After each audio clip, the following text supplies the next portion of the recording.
Today we're looking at an easy, beginner-level fingerstyle arrangement of Falling in Love Again that can be played with high or low G tuning, as it doesn't use the fourth string. So let's start with a demo, and then we'll move into our tutorial.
If you'd like to download the tabs, they're available on my Patreon page, as well as the tabs for all of the arrangements that I've shared on my channel.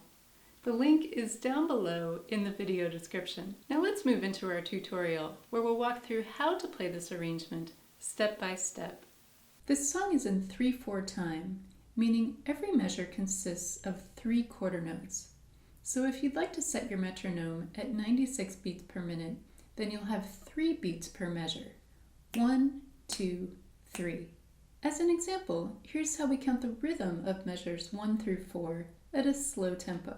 1, 2, 3, 1, 2, 3, 1, 2, 3, 1, 2, 3. Now let's walk through how to play the notes in this arrangement. We're starting in measure 1 on a G chord, picking strings 1, 2, and 3 together. Then we go to the 5th fret of the 1st string with our pinky to play this note twice. In measure 2, we're going to keep our pinky down, lifting up the rest of our hand, and we're going to pick strings 1, 2, and 3 together again. Then we go to the 7th fret of the 1st string with our pinky, and then down to the 3rd fret. In measure 3, we're going to place down our index finger on the 3rd fret of the 2nd string. So we're covering the 3rd fret of strings 1 and 2, and we'll play these 2 strings together. Then we go to the 5th fret of the 1st string once again. Then we go to the 2nd fret of the 1st string with our middle finger. We play this note twice, and in measure 4, we add our ring finger and index finger to form our G chord once again. We hold this note for the entire measure. If you're enjoying this arrangement, please give this video a thumbs up. And if you're new to my channel, then welcome. I'm Lara. I'm a musician, a composer, and a ukulele teacher, and I hope you have fun exploring my channel, my song tutorials, and my arrangements. In measure 5, we'll keep our middle finger in place, lifting up our other fingers, so we have just the 2nd fret of the 1st string. And we're going to pick strings 1, 2, and 3 together. Then we'll place our ring finger down on the 3rd fret of the 1st string, and then we'll play the open 1st string twice. And in measure 6, we'll place our index and middle fingers on the 2nd fret of strings 2 and 3 to pick strings 1, 2, and 3 together. Then we'll place down our ring finger on the 2nd fret of the 1st string. And in measure 7, we'll go back to the open 1st string. And then we have a partial G chord.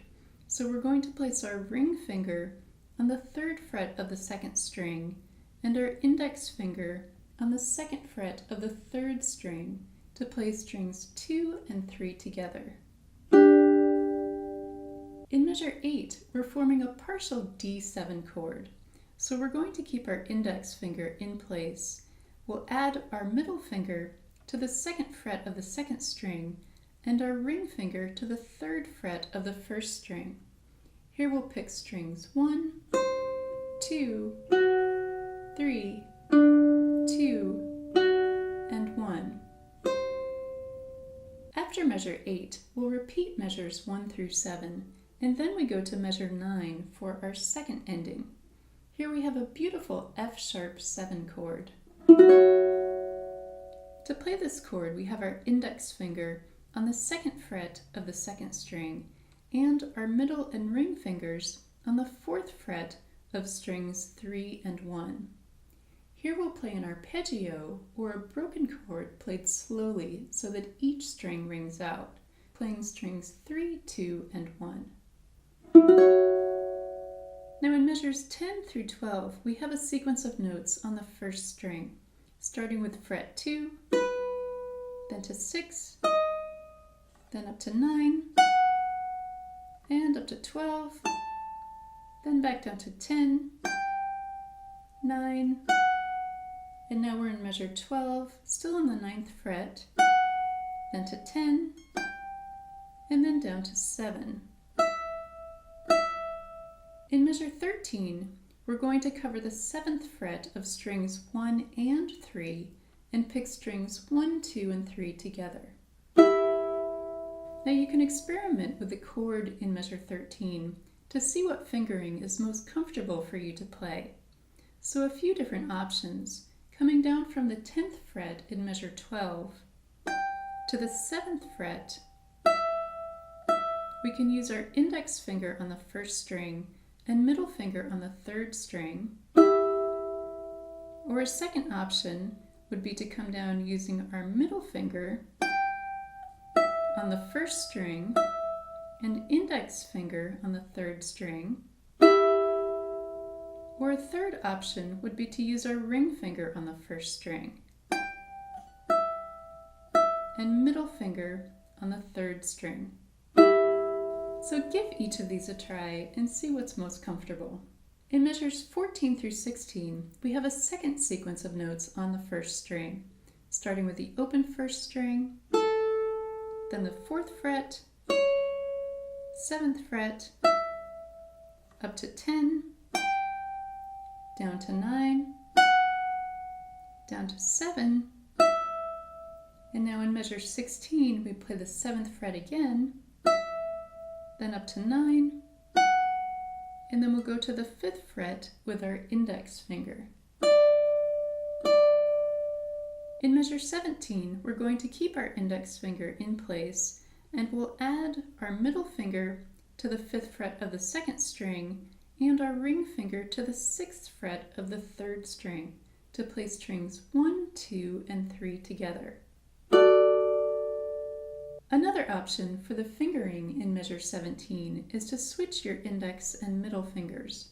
Now if this chord shape is more comfortable to you, then when you come down from the 9th fret to the 5th fret, then use your middle finger on the 1st string. Then you can place down your index and ring fingers in measure 17.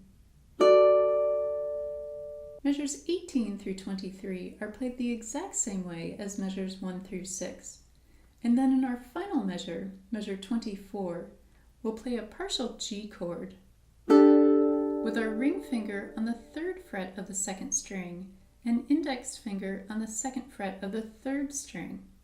We'll pick strings 1, 2, and 3 together, and then our final note is the 3rd fret of the 2nd string.